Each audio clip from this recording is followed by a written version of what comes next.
Okay, so this week we're going to go over what I did to my 96 F250 for my Superduty axle swap. Now I did the 99 to 04 with the leaf spring swap. Did a reverse shackle kit so it rides more like the newer trucks, and it just gets rid of that horrible I-beam stuff that they put in these trucks. I don't know why they used it. I know it was good in the 70s and the 80s, but when you got in the 90s in the heavy duty trucks, I don't understand why they used it. But I'm just gonna go, since I couldn't find anything really, I won't say I couldn't find anything. I couldn't find anything that just kind of went over what needed to be done. Unless it was the 05 and up where they're putting the springs and all that. Those are fine and all. I didn't want to mess with all the brackets and all the extra stuff that goes in the front end of those trucks. So I did it this way. Now I'm gonna just go over I'm gonna come up with a little price list of what I did to rebuild the front and rear end. It's gonna be different depending on if you use Motorcraft parts or cheaper parts or more expensive parts. I used Rock Auto. I got like middle of the road stuff because I'm not gonna be driving this truck every day, so I didn't go with like the Motorcraft replacement stuff, which I usually would if I was gonna use it more, but I just like haul wood, cars around, stuff like that. Go to Menards to get wood. It's not an everyday truck.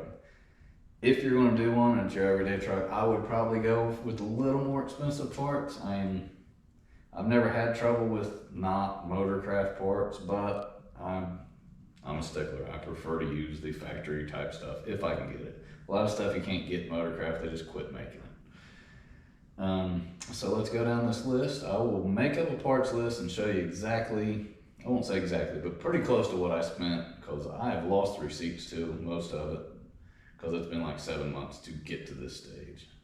Hurt my back right when I started it, so like 2 months of it was totally gone. And I just I've been doing it on the weekends. I did a little extra work. Like I said, I tore these apart, completely rebuilt them. And so like I took a month for the front and did a month in the back. Just extra stuff. You don't have to do that. You can slap these in a couple weeks. I've done it on my buddy's truck, and we didn't do near as much as I did on this.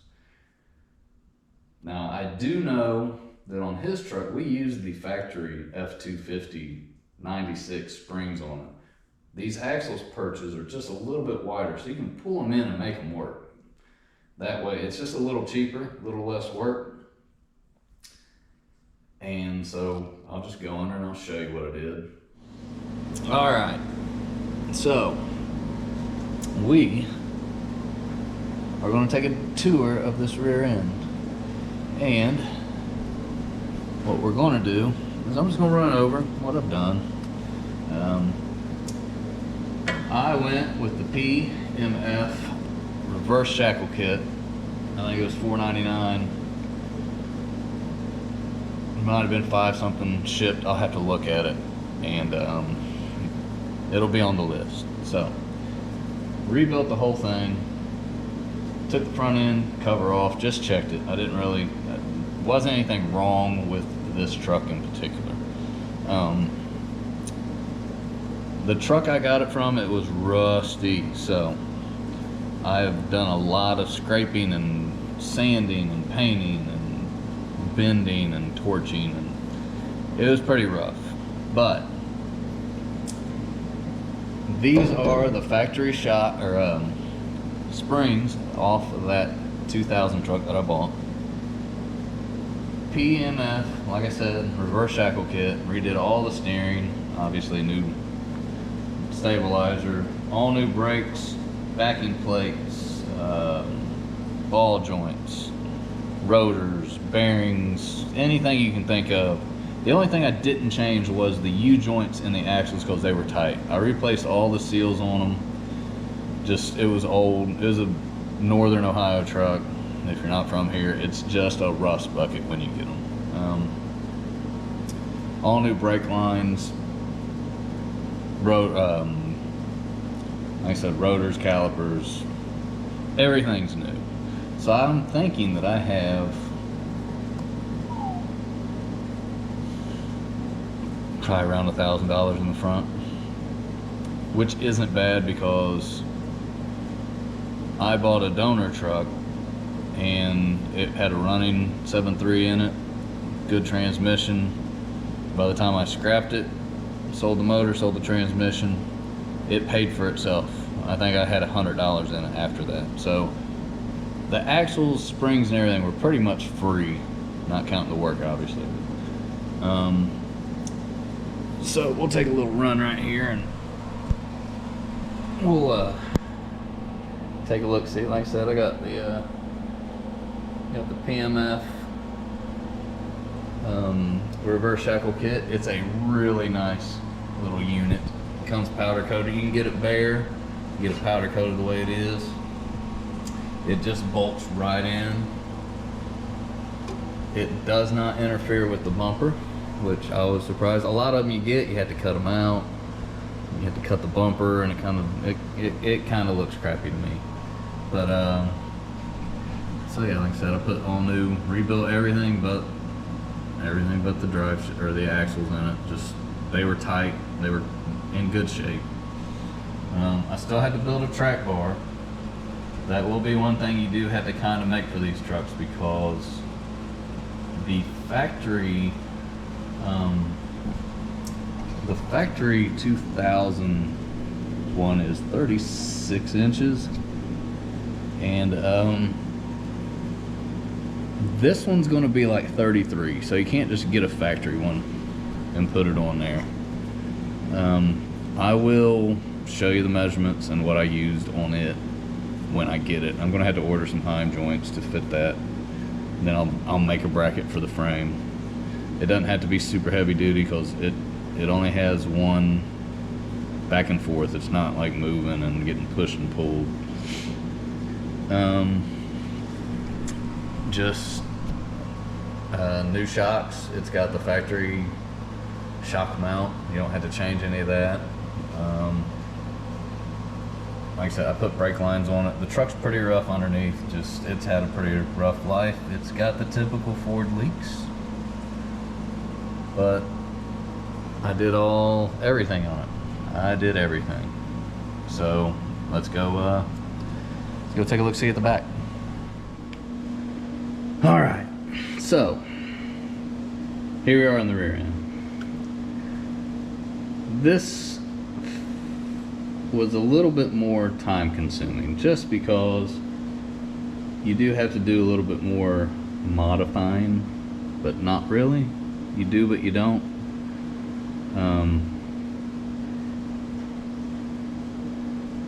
Everything pretty much will just bolt up back here. The only thing that I had to really mess with was that shackle up there, and it was just because you have to pull it out a little bit, because these bushings are a little bit wider than the older factory ones. The front one, you just have to re-drill the holes a little bit bigger for the bolt. That's not a big deal. You can replace those, from what I read, and put the newer ones on it that are wider, will fit, but I really didn't have to do a lot of work. It was a lot of bending and just kind of getting one of the holes a little bit bigger so the bolt will hit, because it's not exactly straight. But it wasn't that big a deal. As you can see, I replaced all the brake lines. I didn't replace the vent hose. Has all new calipers. Same deal at the front, new calipers, rotors. I went through, put bearings on the floaters. It has all the factory blocks in it. So that is the factory 2000 block. So it will lift your truck with a factory block from the 2000 truck. I had to flip the shock mounts. I'm probably gonna have to tack them on. I haven't driven it enough to see if it's gonna move, but I'm thinking they're probably gonna slide around that axle, because they actually have a round like puck that goes in that bracket, and that bracket is these are on the back on the 2000 truck. So there's a puck in the middle that's welded on the axle that holds it in place. So I'm thinking I'm gonna have to get these measured, probably tack them right here and repaint it, because I had to finish painting the bottom. I didn't really get all of it clean. I did the back when my back was still healing, so it didn't really get flipped and painted, and it didn't get as much on it because I needed to get this together so I could move it around. All new brake lines went in. I put a new cover on it, 373 front back, new U-bolts. I blew it apart, redid it, all new seals, just like the front. I probably have between 5 and 8. I don't remember exactly how much the bearings were, but I think they're about 100. Calipers are probably the most expensive thing. Probably $200 in those. So I'm figuring 5 to 8. I'll have, like I said, I'm going to make a parts list of what I can remember putting on it. The rear end is pretty much a bolt right in. It's not, like I said, the shocks are really the only mounts that I've had to switch. I haven't figured out how to put the sway bar on the back with flipping the shocks like that, because it's all in the way of the bracket. The front, I just haven't got it on. I had to get it, measure it once it was on the truck to get the right length, sway bar lengths. Not a big deal. I just haven't messed with it yet because I just got it back to where I can drive it and get in the front end aligned. But it's not hard. I did it by myself. Like I said, I did it on weekends. If you get your buddy together, I think we did his in like 2 or 3 days. But I mean, you're not going to jump into this if you're not really into cars or trucks and have tore them apart, like put lift kits and shit on. You could probably do it in a week. You could do it in a weekend if you got a couple guys that really know what they're doing with trucks. You could do it in a week if you got a couple guys that just are good mechanics, because they're not hard to figure out. And it's not super expensive. Finding them is the biggest hurdle.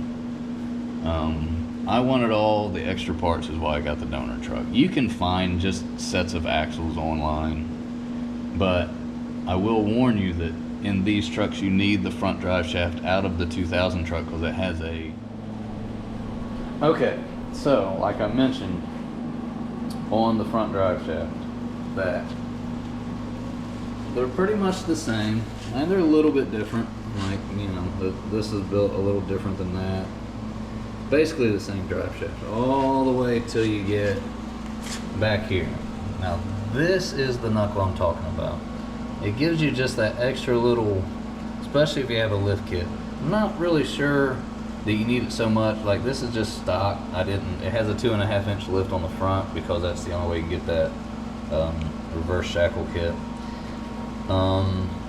But on my buddy's truck that we did, he had a 6 inch lift on it, and it would not take this drive shaft because it couldn't get that much.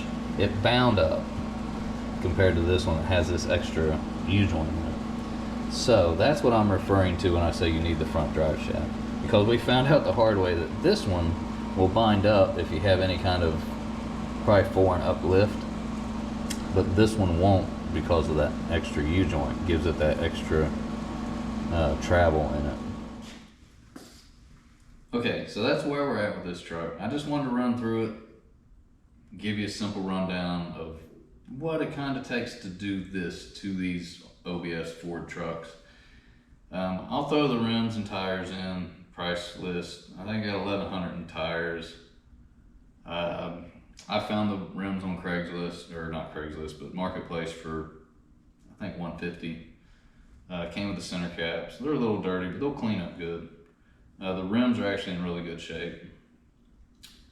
These tires are 305 70/16s. Same size I ran on my 2001, same brand. They are really good riding tires. They wear good traction, rain, dirt. Didn't really get in any mud. But yeah, that's kind of where I'm at with this truck right now. I'm gonna have a video explaining how to put the newer 2000 steering box in this. And it's just one hose is all I had to order for it. So everything I read made it sound like it was super hard. You had to get hoses made and this and that, but you don't. You can order one hose, put it in here, it works fine. And that's it. Like I said, I'll put some links on here for parts, and I don't really have any sources on it, but like the U-joint, I'll put that up there. If there's any major parts that I had to order, I will link them that they're not, if they're harder to find. I've had to special order them from anybody. But I don't remember anything I had to except the U-joints. And that's just because nobody stocks them. They're really not hard to find, you just have to order it. But that's it. And until the next video,